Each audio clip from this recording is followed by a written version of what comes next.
Episode की शुरुआत में हम देखते हैं कि तानजीरो फिर से कनाओ के साथ रिफ्लेक्स ट्रेनिंग कर रहा होता है और हम देखते हैं कि तानजीरो कनाओ को काफी अच्छी टक्कर दे रहा होता है और तब आयो तानजीरो को बताती है कि तुम्हारा स्कोर 10 विन और 10 लूज है। अब हमें कुछ महीने पहले का सीन दिखाया जाता है जहां लोअर 5 12 किजुकी के मेंबर दिखाए जाते हैं और तब एक राक्षस सोचने लगता है कि ये हम कहाँ हैं? और तभी उसे एक औरत दिखाई देती है और तब जैसे ही वो औरत बोलती है तो वो कहती है तुम सब नीचे झुक जाओ। तब वो राक्षस सोचता है कि ये तो लॉर्ड मुजान की आवाज है और क्या इन्होंने अपनी अपीयरेंस और ऑरा को चेंज कर लिया है? मैं तो इनको पहचान ही नहीं पा रहा। तब मुजान कहता है कि लोअर 5 मारा गया है जिसका नाम रोई था और मैं तुम सबसे एक क्वेश्चन पूछना चाहता हूँ, तुम लोअर रैंक के राक्षस इतने कमजोर क्यों हो? तुम्हें इसलिए सेटिस्फाई नहीं होना चाहिए क्योंकि तुम 12 किजुकी का पार्ट हो। ये तो बस स्टार्टिंग है, तुम्हें बहुत सारे ह्यूमंस को खाकर पावर गेन करनी होगी। यही एक तरीका है जिससे तुम मेरे काम आ सकते हो। पिछले हजारों सालों से अपर रैंक के किजुकी चेंज नहीं हुए और मुझे बताना कि तुम कितनी बार चेंज हो चुके हो। तब एक राक्षस मन में सोचता है कि इनके लिए कहना कितना इजी है, पर असलियत तो ये है। पर तभी मुजान उसका दिमाग पढ़ लेता है और कहता है असलियत क्या है? कि तुम क्या कह रहे थे, जरा हमें भी बताना। और तभी हम देखते हैं मुजान अपनी ताकत से उस राक्षस को खा जाता है और फिर हम देखते हैं मुजान एक एक करके लोअर रैंक के सभी किजुकीज को मारना शुरू कर देता है और तभी एक राक्षस वहाँ से भागने की कोशिश करता है पर मुजान उसे भी पकड़कर खा लेता है। अब लास्ट में एक राक्षस बचता है और वो मुजान की तारीफ करना शुरू कर देता है और तब मुजान उसके अंदर अपनी कुछ खून की बूंदें इंजेक्ट कर देता है और कहता है मैं तुम्हें अपना थोड़ा ब्लड देता हूँ। वो अलग बात है कि अगर तुम इसे हैंडल नहीं कर सकते तो तुम मर जाओ और अगर तुम बच गए तो तुम पहले से ज्यादा पावरफुल हो जाओगे और इस तरह तुम मेरे काम आओगे। अब जाओ,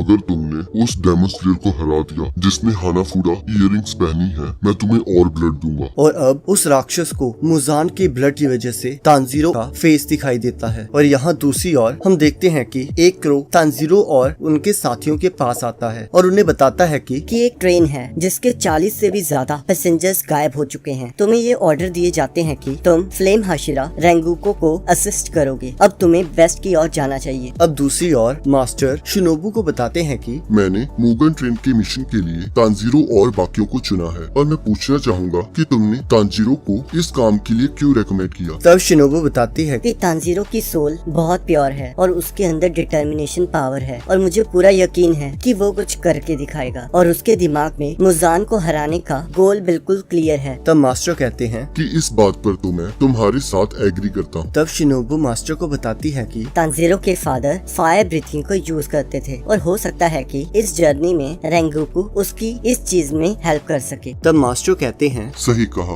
अगर हम माने कि उसकी बहन एक राक्षस है पर फिर भी उसने किसी इंसान को नहीं खाया और वो मुजान से भी एक बार मिल चुका है, तो मुझे लगता है कि ये तानजीरो की डेस्टिनी है कि वो ही मुजान को हराएगा। अब हम देखते हैं तानजीरो अपने कमरे की ओर जा रहा होता है पर तभी उसे फाइनल सिलेक्शन वाला लड़का दिखता है। तब तानजीरो कहता है तुम्हें बहुत टाइम बाद देखकर बहुत खुशी हुई। पर वो लड़का उसे कोई रिप्लाई ना देकर वहाँ से चले जाता है और तब तानजीरो आयो के पास जाता है और आयो उसे कहती है अच्छी बात है कि तुम मिशन पर जा रहे हो। मुझे खुशी है कि हमने साथ में ट्रेनिंग की। अपना ख्याल रखना। तब तानजीरो कहता है आपका शुक्रिया, आपने मेरी प्रैक्टिस में बहुत मदद की। अब मैं वापस बैटल में जा सकता हूँ। तब आयो कहती है तुम्हें शुक्रिया कहने की कोई जरूरत नहीं। मैं बहुत लकी थी कि मैं फाइनल सिलेक्शन में बच गई और उसके बाद से मैं लड़ाई में जाने से बहुत डरती हूँ। तब तानजीरो कहता है इससे कोई फर्क नहीं पड़ता। आपने मेरी बहुत मदद की। अब आप मेरा हिस्सा हो। आपके इमोशंस मुझे बैटल में बहुत मदद करेंगे। अगर मैं जख्मी हुआ तो मुझे पता है आप हो मेरा ख्याल रखने को। तब तानजीरो कनाओ को ढूंढते ढूंढते उसके पास पहुंचता है और कहता है आपका शुक्रिया। तब कनायो कहती है मुझे शुक्रिया कहने की कोई जरूरत नहीं, मैं बस ऑर्डर्स को फॉलो कर रही। जिसे सुनकर तानजीरो बहुत खुश हो जाता है कि आखिरकार इसने मुझसे बात की और उससे कॉइन के बारे में पूछता है और वो कहती है गुड बाय। तब कनाओ उसे बताती है कि मैं इस कॉइन को फ्लिप करके वो चीजें डिसाइड करती हूँ जो मुझे ऑर्डर नहीं की होती। जैसे कि मैंने अभी कॉइन को फ्लिप करके डिसाइड किया कि मैं तुमसे बात करूँ या ना कर। तब तानजीरो कहता है कि तुम खुद के लिए खुद डिसाइड क्यों नहीं करती जो तुम करना चाहती हो। तब कनायो कहती है मेरे लिए कुछ मैटर नहीं करता, इसलिए मैं खुद कुछ डिसाइड नहीं करता। तब तानजीरो कहता है मुझे लगता है कि तुम्हारे दिल की आवाज बहुत छोटी है। ऑर्डर्स को फॉलो करना इम्पोर्टेंट है पर एक इंसान की अपनी भी एक मर्जी होती है और वो उससे उसका कॉइन मांगता है और वो उसे कहता है कि मैं इसे टॉस करके डिसाइड करूंगा कि तुम अपने दिल की आवाज सुनोगी या नहीं और वो कॉइन को टॉस करता है और वो कहता है कि अगर हेड आया तो तुम आज से अपने दिल की आवाज सुनोगे। और हम देखते हैं कि कॉइन पर हेड आ जाता है, जिससे तानजीरो बहुत खुश हो जाता है और तानजीरो उसका हाथ पकड़कर उसे कहता है कि याद रखना कि दिल ही है जो इंसानों को आगे बढ़ने की हिम्मत देता है, तो अपने दिल को बहुत स्ट्रॉन्ग बनाना। और वो वहाँ से जाने लगता है। तब कनायो उससे पूछती है कि इस पर हेड कैसे आया। तब तानजीरो कहता है ये बस बाई चांस हुआ, अगर हेड ना आता तो मैं बार बार फ्लिप करता रहता जब तक हेड ना आ जाता। जिसे सुनकर कनायो को पहली बार कुछ फील होता है। और अब हम देखते हैं तानजीरो और उसके साथी गॉड्स को फूंक मारकर तोड़ने की कोशिश कर रहे होते हैं और वो सक्सेसफुली गॉड्स को तोड़ देते हैं और वो लड़कियां उन्हें ऑल द बेस्ट कहती। अब तानजीरो गियू से मिलता है और गियू उससे पूछता है कि तो तुम लड़ाई में जा रहे हो, मैंने सुना है कि तुमने टोटल कंसंट्रेशन ब्रीथिंग में मास्टर हासिल कर ली है। और तानजीरो कहता है यस सर। और वो कहता है नेजुको के बारे में मैं आपको शुक्रिया कहना चाहता हूँ कि आपने अपनी लाइफ को रिस्क में डालकर मेरी मदद, मुझे नहीं पता मैं आपको थैंक यू कैसे कहूँ। तब गियू कहता है कि तुम्हें अच्छा काम करते रहना, हमारा काम राक्षसों को मारना, इसी तरह तुम मुझे थैंक यू कह सकते हो। तब वो लड़कियां जेनित्सु को कहती हैं कि तुम आगे से लड़कियों के साथ इज्जत से बात करना। और जेनित्सु कहता है हाँ जरूर। और वो सब वहाँ से चले जाते हैं। अब वो तीनों रेलवे स्टेशन पहुँच जाते हैं, जहाँ इनोस्के ट्रेन को देखकर कहता है कि ये यहाँ का मास्टर होगा, ये चाहे अभी सो रहा हो पर मुझे इसे हराना होगा। तब तानजीरो कहता है रुको इनोस्के, हो सकता है कि ये यहाँ की गार्डियन स्पिरिट हो। तब जेनित्सु कहता है कि क्या तुम लोगों ने कभी ट्रेन नहीं देखी, ये इंसानों को इधर उधर ले जाने में हेल्प करती है। और तब हम देखते हैं इनोस्के जोश में आकर ट्रेन में अपना सिर दे मारता है और जेनित्सु उसे रोकने लगता है। और तभी वहाँ पुलिस आ जाती है और वो कहते हैं कि तुम ये क्या कर रहे हो, और वो उनके पास स्वॉर्ड देखकर उनके पीछे पड़ जाते हैं और जेनित्सु उन लोगों को लेकर वहाँ से भाग निकलता है। तब इनोस्के पूछता है कि हम उन लोगों को देखकर क्यों भाग रहे हैं। तब जेनित्सु बताता है कि डेमन स्लेयर्स को कोई भी गवर्नमेंट रेकग्नाइज नहीं करती और हमें अपनी स्वॉर्ड को छुपाना होगा। और तब हम देखते हैं कि ट्रेन वहाँ से जाने लगती है, पर वो तीनों उसके पीछे भागते भागते ट्रेन पकड़ लेते हैं। तब जेनित्सु तानजीरो से पूछता है कि नेजुको को अपने साथ ले जाना क्या सेफ होगा। तब तानजीरो कहता है हाँ ये बिल्कुल ठीक है, मैं और नेजुको जहाँ भी जाएंगे एक साथ जाएंगे, हम कभी भी अलग नहीं हो सकते। और इसी के साथ सीजन 1 का लास्ट एपिसोड खत्म हो जाता है। अब इसके बाद हम मुगन ट्रेन में देखेंगे कि आगे क्या होगा, जिसका लिंक आपकी स्क्रीन पर आ रहा होगा, आप उस पर क्लिक करके उसे देख सकते हो।